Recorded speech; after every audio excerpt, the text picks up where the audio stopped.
welcome to a new episode of the Zodiac podcast, the greatest wrestling podcast you've never heard of. This is the podcast that is still questioning why in the fuck is Liv Morgan in the King or the Queen of the Ring tournament. No idea why. Maybe it's a tell a story. I seriously doubt it. Anywho, along with me as always, the Psycho Nerd Podcast, the Repeat Movie Viewer, all that fun shit that he does, the Psycho Nerd. And again, as we take this podcast in a new direction, next weekend we have a plethora of pay-per-views / PLEs coming up, but we only be doing 2 of them. We have the WWE, the Night of Champions, we have TNA's Anniversary, we have the NXT Great American Bash, and of course we have AEW's Hidden Door, all in the same weekend, but we're only going to focus on 2, probably Night of Champions and then Forbidden Door. So which just is a heads up on AEW, that. Right? That's an AEW show, yes. So,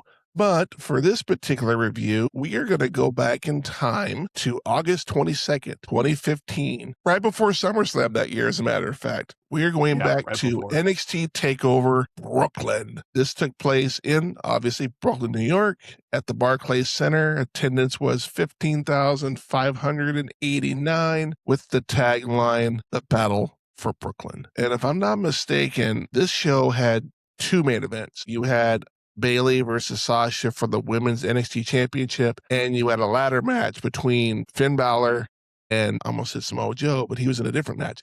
Finn Bálor and Kevin Owens. Now, backstory, that same year, around, I think it was February or March, I forget what month it was, we got introduced to Kevin Owens, myself and the Psycho, that particular weekend on a Raw, as a matter of fact. They were like, oh, guess what?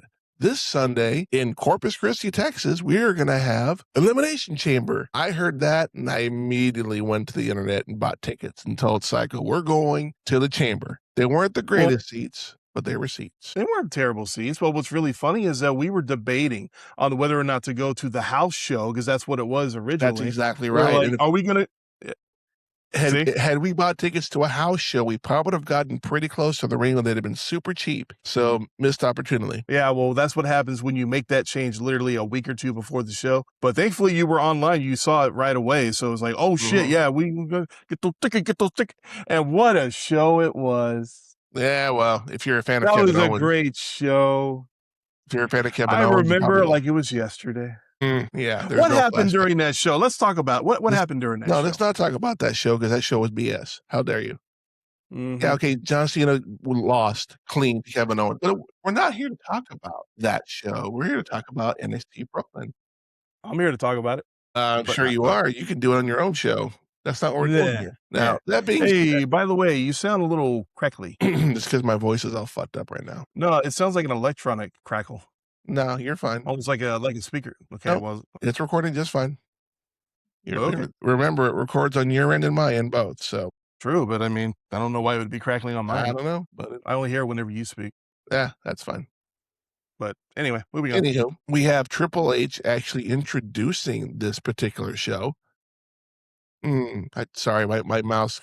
I have the Wikipedia matches up, and my mouse I didn't do it on purpose. It rolled over to one of the pre-show matches, and it's a fatal 4-way between Emma, Becky, Charlotte, and Dana Brooke. And my mouse just happened to fall on Becky Lynch's name, and her picture popped up, and had a moment. Anyway, Triple H introduces the show, saying it's a new era for. This is back when he was booking NXT. Vince is still doing the main roster. This is 11 years ago. Yeah. This is right after the Women's Revolution, when Stephanie called up Charlotte, Becky, and Sasha, which to me is the real beginning of the Women's Revolution. Not when the Bella Twins were in there. No, they had nothing to do. It didn't happen until those. Yeah, no, it didn't start. The Bella Twins were overglorified freaking valets. I'm sorry, they could not lace Trish and Lita's boots. I'm sorry, that's just my opinion. It is what it is. But we're not here to talk about that. Again, there was actually 10 matches on this card, but we only got to see 6 of them. And we're not even going to talk about the pre-show matches, because a lot of these people that are on here were already on the main roster, like Zack Ryder.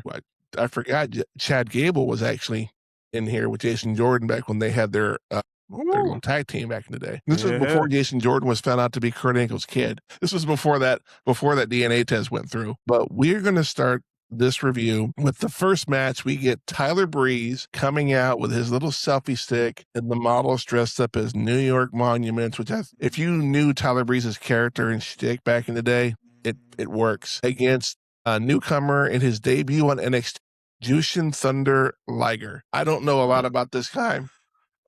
Not I enough know about anyway. him. I know about him. Oh, well, 40 please different enlighten us, title please. reigns over his career. He's been around for a while. I'm familiar with him.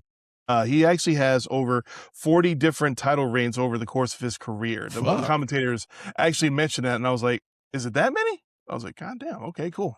So I made it a point to write that down. So he's been around. So I was kind of excited when they announced his name. I forgot he was. You mentioned the matches before, but Mhm. I forgot that he was on the card, and I heard his name, and I was like, "This ought to be fun." And it wasn't bad. I mean, what'd you think of it? Match in general. I mean, it was okay for being what it was. Tyler Breeze, a whole different wrestler.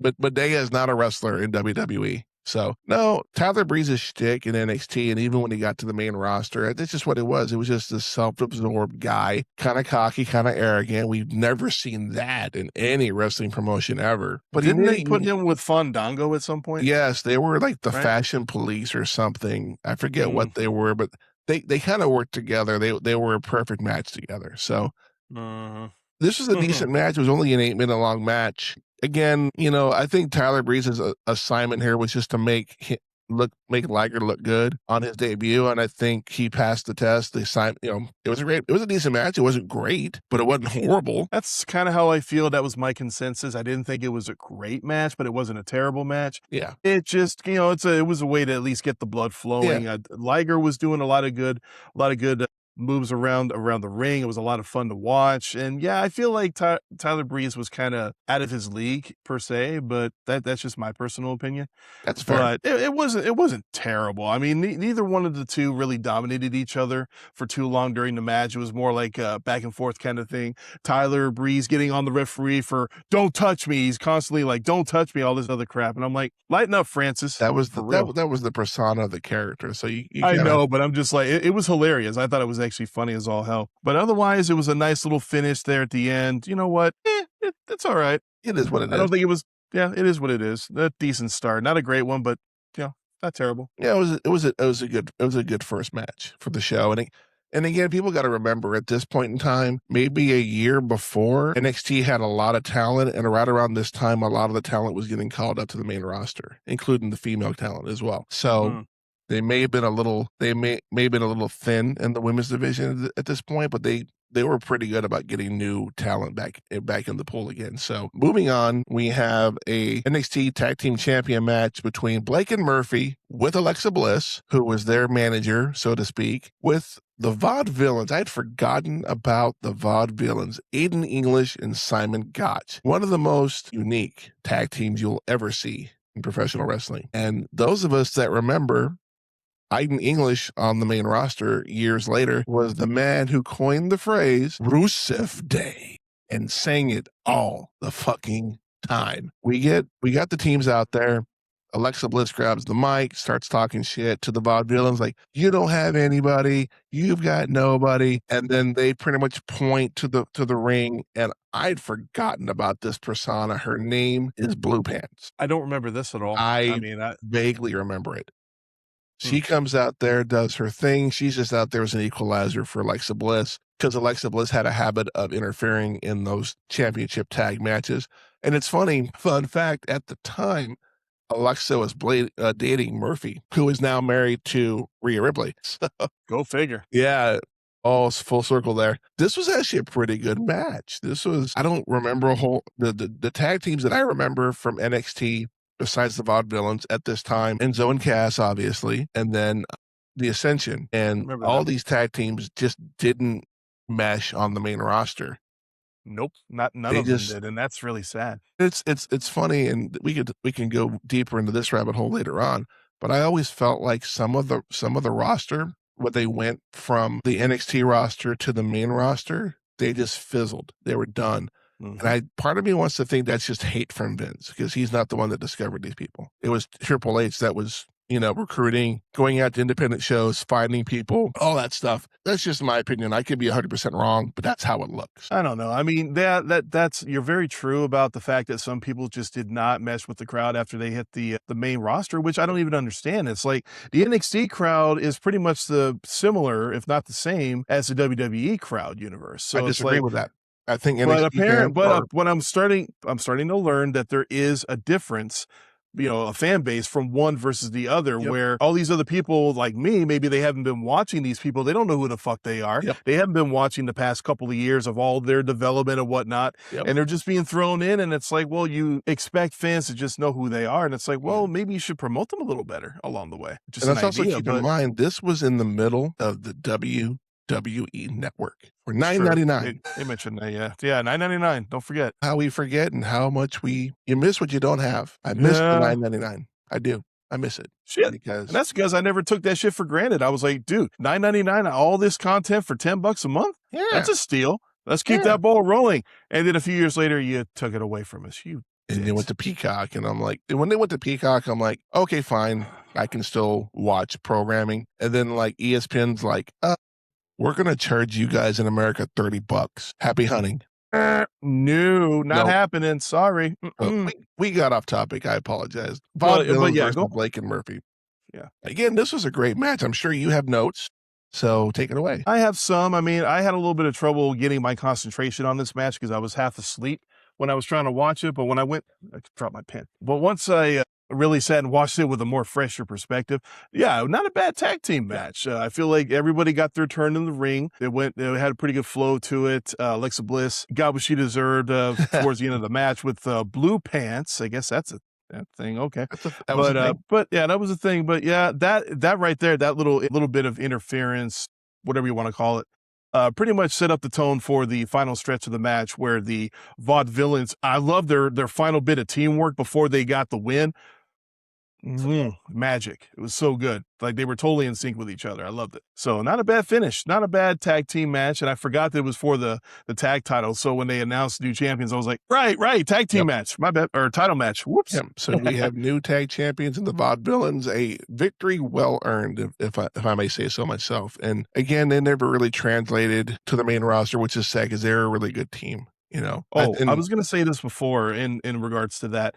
Sometimes it could have been hatred from Vince, but also at the same time, it could just be that some people just don't click with the main crowd for one reason or another. Yeah. It could be that simple, but it's true. That's all I got to say about that. We saw that with Drew McIntyre. He just didn't click with the crowd. He left. Not right away. No. Reinvented himself and came back and was just a beast. And now the crowd loves him. So sometimes you just got to go back and reinvent yourself. I agree. And it's sad too, because the Vaudevillains, if I remember correctly, Aiden English, the guy with the funky mustache, he got released first. He was gone. And then Simon Gotch was there for a while. And then I think Rusev got released, and then he was gone not long after. Because then at that point, he had nothing. Rusev Day was canceled at that point. So yeah, pretty much. So, but again, this is a good match, a tag match. There was some interference, but we had the Equalizer blue pants there to offset the Alexa Bliss, the typical heel manager. You expect Paul Heyman does this shit all the time too. So why can't a female do it? It's fucking great. We have another NXT debut. We have Apollo Crews making his debut against the Perfect 10, Ty Dillinger, which is funny because I remember him coming out to a Rumble as number 10. And I'm like, yeah, you kind of saw that one coming. That's back before I even knew who he was. You had to explain that to me. I was like, what's with the 10? And then you explained. I was like, okay. Yeah, the Perfect 10. Apollo Crews looked incredible in this match. Now, granted, he didn't transform into anything great on the main roster. And again, I hate beating the dead horse here, but great talent. He just was not over with the crowd. The NXT crowd allowed him first. New guy, big smile, big dude, happy guy, yay. Beat the crap out of the bad guy, yay. And then I think he'd been released twice and then brought back. Sounds right. What did you think of this match? Not bad. Not a bad display of power from Crews. I agree with what you're saying. I don't understand how he didn't get over with the main roster crowd. I mean, he had a look. He had a good display of power. I mean, I thought he would have gone far. I actually kind of enjoyed him a little bit, but it's a goddamn shame he didn't get that good of a push. Speaking of Ty Dillinger, I'm sorry, but when I hear that name, always got to think of Tron. Just saying. Sorry, I had to throw that out there. But otherwise, Cruz, not Paul Crew, but Cruz. Man, he has some great display of power moves throughout this entire match. Some of that stuff he did, I was just like, that looked like that hurt. That standing backflip. That's dude. The standing. Yeah. Oh my God, that was beautiful. That was his finisher for a while there. And again, great athleticism, great charisma. Just for whatever reason. And again, sometimes you just can't control if the crowd likes you or not. There are dudes in the promotion that Scuba and I do that there are guys that they want to be the good guy, but no one likes them. And why? I'm like, well, you're not bringing something to the table. It's just think about what you want to do. It's people boo me and I expect that. I'm the bad guy. I expect that. I want them to boo me. In fact, I feed off that boo. Well, they boo you because you're a complete bastard. How dare you, sir? In this show, we do get a shot of Seth Rollins as the World Heavyweight. This was the same year he fought John Cena for the U.S. title. This is the same year they wrestled Sting too, if I'm not mistaken. I'd have to go back and check, but it was John Cena, just Cena. Okay, I'll have to double check that, but I'm pretty sure. Actually, hang on. And I'm wondering if the girl next to him was his girlfriend. That was his girlfriend at the time. Because I didn't recognize her. She's the one, if I'm not mistaken, she's the one that released his illicit pictures that he had of his ding-a-ling. I didn't even know that was a thing. This was the show that Jon Stewart was there and betrayed John Cena and cost him a title shot. You're talking about, okay. Yeah, let's see here. Wow. Yeah, I'm looking at the SummerSlam match right now. Holy shit. Yeah. How quickly I forget. Seth Rollins defeated John Cena and it was a winner-take-all match, the World Heavyweight and the United States Championship match. No Sting. That just goes to show how my memory of this time of WWE is in the crapper. He keeps me around because of my knowledge of the old school stuff, the good old golden days and the Monday Night War days. But once you get past that, my knowledge kind of goes. And it's funny, that's the same year that Steve Amell from Arrow had a tag match with Neville against King Barrett and Stardust with the whole Cody Rhodes thing. Oh my God. I remember that. Yep. I totally forgot about that. Yep. Damn. And it was funny because I don't even remember if it was a good match or not. It was a great match. For Steve Amell not having a whole lot of wrestling background, it was actually a pretty good match. The match that on paper you would think it would have been a squash match, but we have Samoa Joe versus Baron Corbin. Two big dudes just beating the shit out of each other. And I love the video package that they had where Baron Corbin's like, I don't know about y'all, but I made one phone call and I was here and I'm going to wreck shit. And then they cut to Samoa Joe and he's like, you had to call them. They called me. And I'm like, whoa, okay, fair point. But these are just two big fucking dudes. Baron Corbin is not a little dude. He's a big fucking guy. No, he's a tall motherfucker. Yeah, he is. Former offensive lineman. Samoa Joe at this point had been around. He'd done TNA. I think he'd done... he just done TNA at that point. He hadn't done anything that maybe New Japan. I'm not familiar with his resume, but I do know he's done all of that. There. Yeah, he's done all that. I actually learned about Samoa Joe during my my time of being introduced to the indie stuff because he was in ROH for a while. That's what I was thinking of ROH.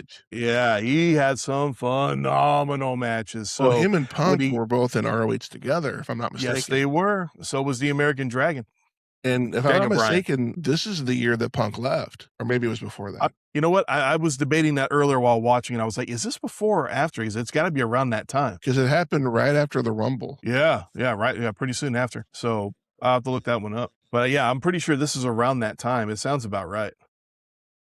It was the year before. But otherwise, it was the year before? It was the year before. All right, cool. So, okay. But it's still kind of fresh at this point. People are still chanting CM Punk chants and, and I'm sorry, anybody who has their name chanted and they're in a different promotion or not wrestling at all, that just shows the level of love that the fans had for the man. Love him or hate him, people just loved him. And he gets a lot of hate. And I don't know why. He's had some bad times. He went through some shit. He had a bit of an ego. But you and I both know as you get older, you realize, shit, I was kind of an asshole. I should probably talk to that person. And that's what happened. Triple H and CM Punk came together, came to an agreement. Vince was no longer there. So that was another thing that was in his favor. Probably was. But again, we're talking about Samoa Joe and Baron Corbin. We keep going off topic. It happens. Big, and this wasn't a submission match, but that's how it ended. So What are your thoughts? Dude, I mean, up until now, the matches have been okay. Like the tag team title match was good for what it was. The opening match was even the Apollo Crews. I do like the display of power, but up until now, I feel like it's been kind of a subtle show. Okay. This is when the show kicked into overdrive for me. This is when it got really good. As far as I'm concerned, there was a lot of fury coming from both these guys from the get-go. I appreciate that. I do like Corbin using some power moves of his own along the way. That was cool. It was a nice little contrast between their styles and whatnot. I think I knocked the camera. Sorry about that. I love how it took 3 consecutive stints of the coquina clutch. I always forget how to say it. The coquina clutch to put Corbin down at the end of the match. Yeah. And he didn't even tap. As I recall, he got knocked out. He passed out from it. And I'm like, ooh, now that's a good. I love those kind of ending to matches. See, and that's a great way to end that match, because at the end of the day, it doesn't it makes Samoa Joe look strong, and it doesn't make Baron Corbin look weak. He just passed out. Your body failed you. No, same thing that happened with Stone Cold and Bret Hart. He never tapped. He just passed the fuck out from the pain. Exactly. Yeah, and I know Samoa Joe tried to get him in that clutch early in the match, and he was like, nope, slipped out under the ropes. Like, no, we ain't doing this today. Because Samoa Joe in the video package had already choked him out once before. Right. So it's like, is he going to do it again? And Samoa Joe is just a fucking beast. He is, but you know what? I've always enjoyed his work over the years. Yeah, he's a good wrestler. His prowess in the ring. He's a good wrestler. I like his persona. And yeah, he has a lot of great moves. I even love that one. He didn't do it in this match, unfortunately, but there's this one thing he's been doing throughout his career where someone else will be on the top rope and they'll jump towards him. He'll just walk away like, and they end up landing on the mat. I love that spot. I'm actually sad we didn't see it here because it's so comical. One of my favorite feuds that Samoa Joe had in WWE was with AJ Styles a couple years back when he was bringing up AJ's family. That was an ugly feud. Like, I'll be your daddy, and I'm like whoa. Yeah. No, but yeah, overall, this was a very fun match. I actually got really into this one. This is where like I said, my attention was kind of, it was okay before now, but between this match and the double main event, yeah, fair enough. Tips the scale for the entire show for me. So. Speaking of which, we're going to move on to the co-main event for the NXT Women's Championship, but I do want to say this. This is before they changed it, after Paige defiled it. Yeah. If you know. You know. Charlotte's like, what? How did I get herpes? Anyway, that needs to be cleaned. Yeah, it needs to be sterilized and disinfected. Here it is. Yeah. But we have Bayley versus the boss, Sasha Banks. Now, going back you had the 4 horsewomen. You had Charlotte Flair, Becky Lynch, Sasha Banks, and Bayley. These 4 women changed the face of women's wrestling forever in NXT and when they went to the main roster. The thing about this is that 3 of the 4 got called up at the same time. Becky and Charlotte went to one team. I forget the name of that team. And then you have Sasha going to the other. I think it was Team BAD. I forget that. But Bayley got kind of left behind, kind of left in the back. And Bayley had multiple title shots and just did not deliver. So that's why the commentating team was calling her the ultimate underdog. And of course, you got Sasha Banks. Of course, now she's Mercedes Moné, whatever. But at this time, this is back when I actually liked Sasha Banks. All the four horsemen I liked. And she was just this over the top, fucking evil, I'm better than you. Typical heel. This match delivered. This match was absolutely incredible. And there were times in this match I thought, damn, Sasha's going to win. It's going to happen. And Sasha's on the main roster. How the fuck are they going to get this title off of her? And then, one mistake made by Sasha turns the match around. Bayley ends up winning the match and becoming the next NXT champion. Your thoughts on this match? I'm going to go probably match of the night for me. Yeah, honestly. I agree. I mean, don't get me wrong. The Finn Bálor, Kevin Owens match was great, but I think this one had the most energy and the most to say. Mm-hmm. And this wouldn't be the first time or the last time we would see Bayley and Sasha, because later on in the year, they would have an Iron Man women's match or Iron Woman match at the main event of TakeOver Respect. I heard about that. And the funny thing about that match is that the little girl that's a big Bayley fan, big Bayley, and this is back when Bayley was doing the hug thing before she got a Karen haircut and, did all the things she did. There was this little girl. Her name is Izzy Monroe. Cute little girl, big Bayley fan, da-da-da-da. During the Iron Woman match, Sasha Banks goes out there and starts yelling at this girl.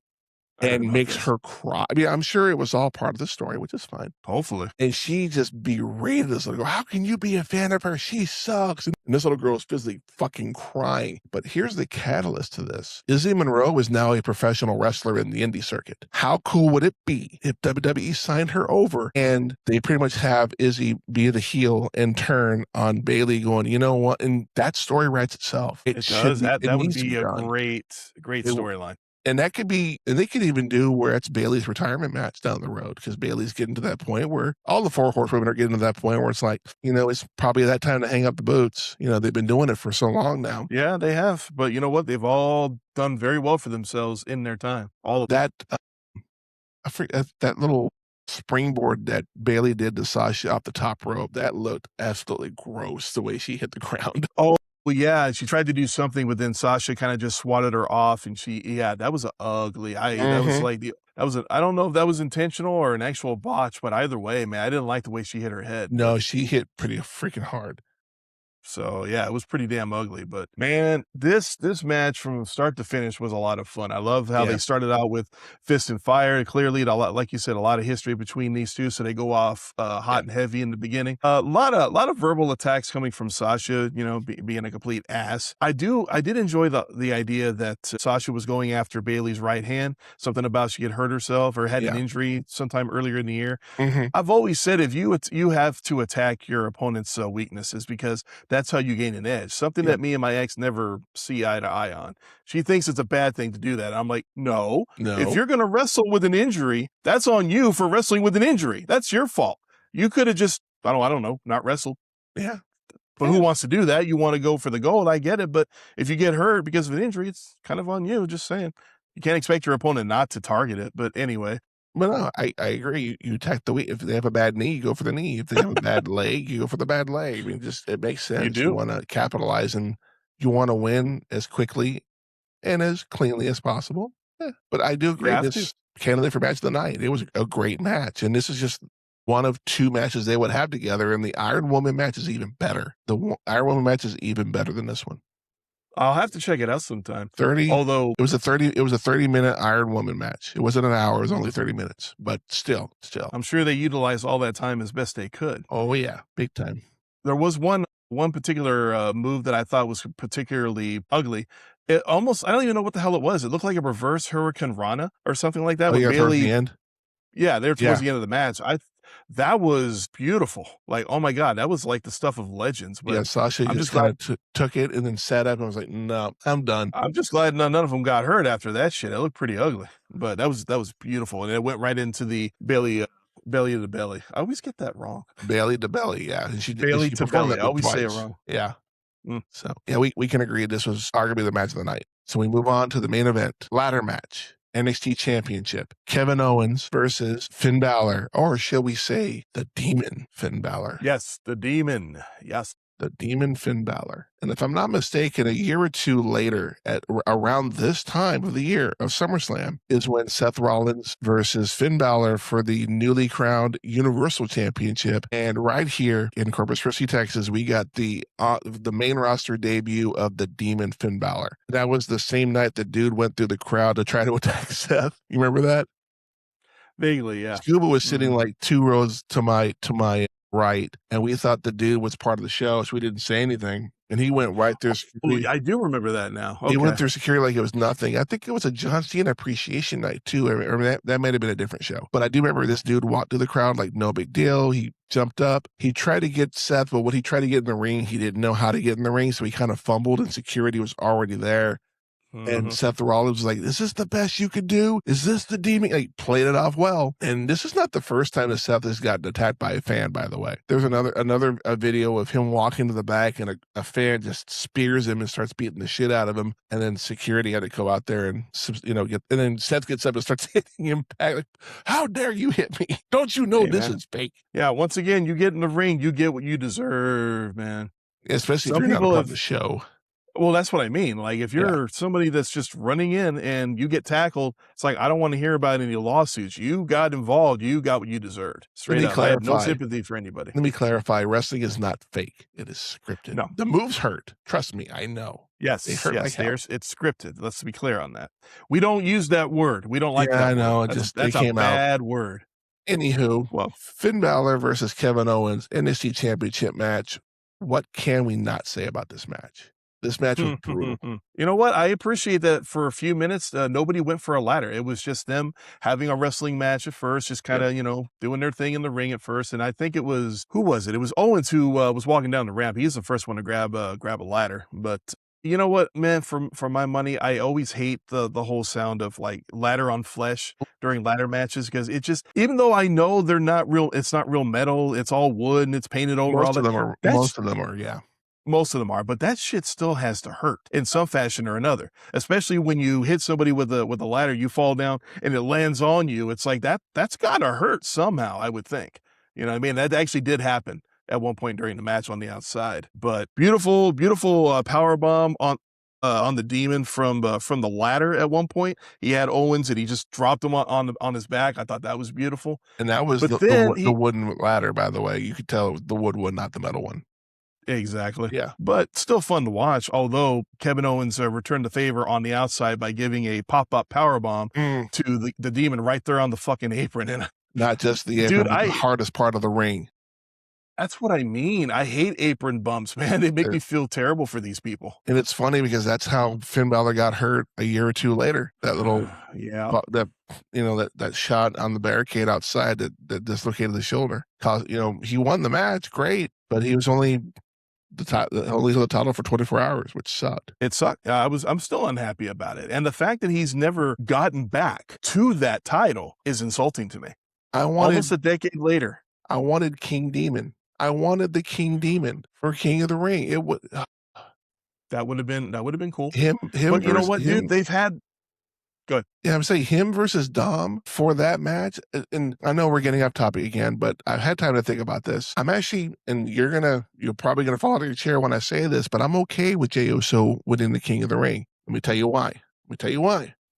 Explain, sir. Yeah, I will. I have a feeling. This is just fantasy booking. If it doesn't happen, I'm okay with it. But I think they're going to pull the Evolution Triple H Batista thing, where Roman's like, okay, cool, you won the King of the Ring. Now you can go for Cody Rhodes or Gunther if Gunther wins the title on SmackDown. And then they'll have the whole, he's like, yeah, I've got the clipboard to sign the contract. And then Jay goes, because Jay has been acting very erratic lately. Like he just wants more power. He wants to be at the head of the table. I have a feeling we're going to see Jey Uso turn on Roman and go for Roman's title at SummerSlam. And that'll be the only time you'll ever see me root for Jey Uso. And that'll be the only time you'll ever see me doing this. Well, come what may, I suppose. Since I don't watch the weekly shows, I just watch the shows and the PLEs as they happen. And then I go on with my day for the next few weeks until the next one. So you know what? Whatever. I will just react accordingly. That's not true. You watch Ups and Downs with Simon Miller, and watching that show gives you a good feeling in your tum-tum. In my tum-tum, because he's the one giving me all the details instead of me sitting through 2.5, 3 hours worth of, just... Yeah, so he's throwing himself on the grenade so you can survive is what you're trying to tell me right now. Yes, and you know what? I thank him very much for it. There, my thumb's in the camera now. There you go. That's a big thumb. Yeah, it was kind of off the first time. But hey, again, I'm not perfect. This was a great match for what it was. A ladder match, NXT Championship, 2, I would say future Hall of Famers. Finn Bálor, possibly. Kevin Owens. I could argue maybe not, depending. Mm-hmm. But I don't know. This was a great match. And I thought, and I didn't talk about this before, but at the end of the Bayley Sasha Banks match, Charlotte and Becky came out there and they hugged. They had their moment. Bayley finally got her title. And this is the part that really irks me, but they made up for it later. Of the 4 horsewomen, only 3 held the NXT Women's Champion. All but Becky. Becky was the only one that never held that belt. But didn't she win it later on? No. Well, she won it later. I don't count that. She didn't do it. I don't count that. She still won it. She didn't. She won it when she was on the main roster. And I think she beat Tiffany Stratton, as a matter of fact, I don't remember who she beat. I think you are correct on that. And you know what? She still won it. It's in the record books. Fine. Okay, fine. So, they all 4 won it, but they didn't win the Paige-infested belt, is what I'm trying to say here. They didn't win the Paige-infested belt. But they made up they made it up to Becky later on when she became the first SmackDown Women's Champion with the blue belt. So they made up for it, Again, But great I match, agree. great show. Not a bad main event at all.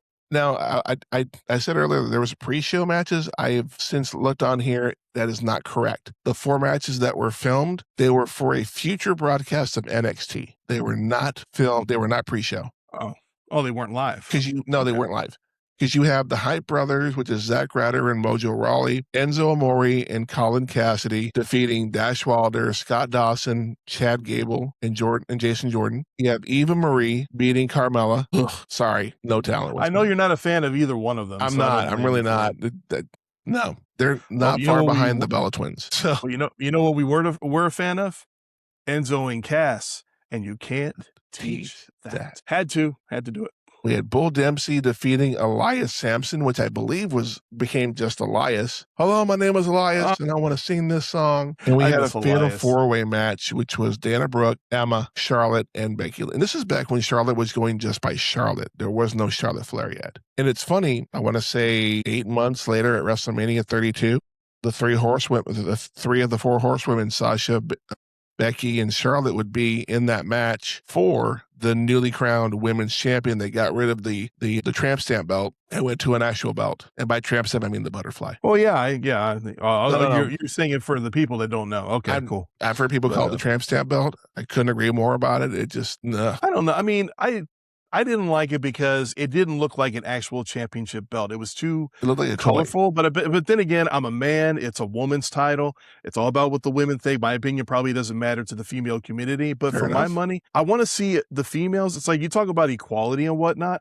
I want to see them carrying around something similar to what the men get to carry around. The actual belt, an actual belt, not something that literally looks exactly like you said. It looks like a colorful purple butterfly. I don't see that as a championship belt in my mind. Mm-hmm. Even the women's title from the old era, the Monday Night War era, was an actual title before it went defunct down the road at some point. Or you know what? It transitioned to the Divas title. What am I talking about? Never mind. But no, I get what you're saying. But with that being said, here at DJ Zodiac Podcast, we give letter grades for our shows, and that includes new and old alike. So that being said, Psycho Nerd, what letter grade are we going to give NXT TakeOver Brooklyn? I think for me, because some of the matches were just kind of okay, it wasn't like the whole entire show was stupendous or anything, but we definitely had some banger matches. So I'm going to be generous. I'll give it an A-. Not quite an A+. Really? There, some of the matches could have been a little bit more fun, a little bit more interesting than what we got. Just a little bit less rough around the edges. But other than that, solid show. It's better than what I've been watching lately on the current main roster. I'm just going to throw that out there. Yeah, that's fair. It's a good show. It proves that they put a lot of effort into the NXT brand from the get-go when they changed it over from it being that the one about you getting a contract at the end of every season, whatever the hell that stuff. They stopped doing that and made it its own thing, and they elevated it the way Triple H did. So that reminds me, they had the 4 finalists for Tough Enough that they showed. They did. One of them was Mandy Rose. Her name was Amanda. It was. I was like, that Mandy Rose? Sure as fuck was. Sure is. Well, hell, they had a promo for Nia Jax. She hadn't even debuted yet, which I thought was hilarious. I was like, whoa, it's been that long? Yeah, it's been that long. Wow. So you give it an A-. Well, A-. I think that's fair. It's not a perfect show. I wouldn't say it was stupendous, but it was still solid. I give it a B+. I mean, again, solid show, not quite A+ or A status, but again, there's one or two matches that were okay, but again, great show. It wasn't, and you said this earlier compared to what we've been getting lately. It's pretty sad when you have Clash in Italy, which people had to pay money to get to watch it, and then they had the AAA show that had one of the greatest matches you will ever see, and it was free on YouTube. All you had to do was get past the Spanish commentary and you were golden. If you don't speak Spanish, my apologies. Well, you should have seen my son's jaw drop when I explained that match, when I talked about that AAA, the mask versus match. I said, dude, that was better than anything I've seen on the main roster this whole entire year in one match. And he goes, wow. And I'm like, yeah, that paints a picture for you. Yeah. But again, I digress. B+ is what I give this show. A great show, not perfect by any means. But then again, I would say that Bayley versus Sasha is match of the night. That had so much emotion behind it. Mm-hmm. It was kind of like when Ric Flair got pinned by Shawn in his retirement match and he starts crying. You saw Sasha crying as soon as Bayley got up. Because she knew her, they don't want to leave. They wanted to stay where they were, but it's time to move on and time to try new things. And unfortunately, we would get, I think a year or two later, the trade-off between Sasha and Charlotte between the Women's Championship, that Charlotte would have it and then Sasha would win it. And then they would trade it off back and forth. And I'm like, I cannot take Charlotte's title run serious if they're only a month long. Can't take them serious. This is why I don't like how people throw out their numbers of how many times they've had title reigns. It's like, you know what? I've been a champion 11 times. Okay. How many different consecutive months did you hold the title altogether? 5 months? Get the hell out of here. What the hell? I'll go deeper than that. I'll use John Cena as an example. 17-time champion. Cool. Yeah. How many times did you lose the title? I'm more impressed with a long, if you do 8 title runs and they're a significant amount of time, like 9 months to a year each one, I'm more impressed with 17, but I had them for 4 months, 5 months, 2 months, 30 seconds, or whatever, whatever the case may be. I'm more impressed with longevity. And with that being said, I give Roman Reigns his flowers, even though I don't like Roman. He held it for a very long time. I don't agree with it, but I get it. Nope. You can't for a little bit. And of course, he's the heel, so he's going to find ways to win, good or bad, whatever. So that being said, let's not talk about Roman Reigns, man. That's going to spring up a whole a different level of psycho that you don't want on your podcast right now. Yeah, it's valid. Well, with that being said, this will conclude our review of NXT TakeOver Brooklyn from 2015. Let us know in the comments if you've ever watched it or if you've never watched it before and you're going to watch it for the first time. Let us know what you think in the comments. We want to know how you feel about this show. We gave our letter grades. Give us yours. We want to know what you guys think. That being said, Psycho Nerd, promote your shit. All right. Well, there's nothing going on my personal podcast, although I have some ideas moving forward. However, feel free to check the channel sometime tomorrow. My new episode of Pete's House is going to be up, where I actually did a marathon of the Toy Story franchise, including watching the new movie that I just got done watching a couple of hours ago. Feel free to check that out. Fair enough. And of course, if you go to Real Zodiac Productions, that's our YouTube channel. We have both of our podcasts, the Zodiac Podcast, and we also have the Real Movie Critics. Let's see, this weekend we're doing Back to the Beach, which is an 85, 86. I forget what year that movie came out, but we'll be reviewing that movie. And then the weekend after that, we are going to be doing a twofer more than likely. We're going to have Supergirl, which all three of us will more than likely be there for that. And the new Jackass movie is coming out this next weekend. So we will have a couple of movie reviews coming out. Like I said at the beginning of the show, next weekend we will have 2 reviews of 2 different PLEs, Night of Champions, and more than likely the AEW Hidden Door, Forbidden Door, not the Hidden Door. We don't go in the Hidden Door. It's locked under key. No, let's not say we did. The weekend after that, we're gonna go back in time to, I believe it's 2017, 2018. I forget what year it is. And for the first time on this show, we are not only going to talk about an AEW show, we are going to review the very first AEW pay-per-view, and that is going to be AEW Double or Nothing. I am so looking forward to it because I told you before, I've been wanting to do this for a while, to go back to the beginning of AEW and start slowly progressing through their shit. I wanted to do it when I started watching it a few years ago and became a fan for a while, but it wasn't available anywhere. But you know what? Now it is.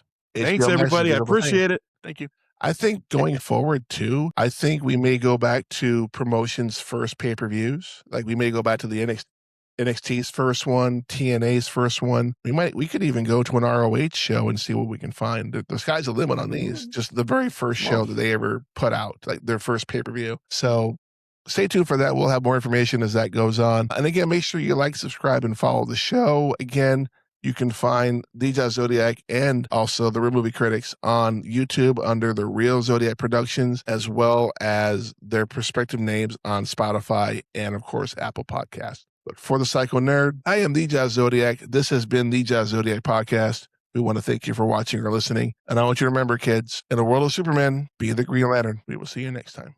Lights go down, the tension's rising high.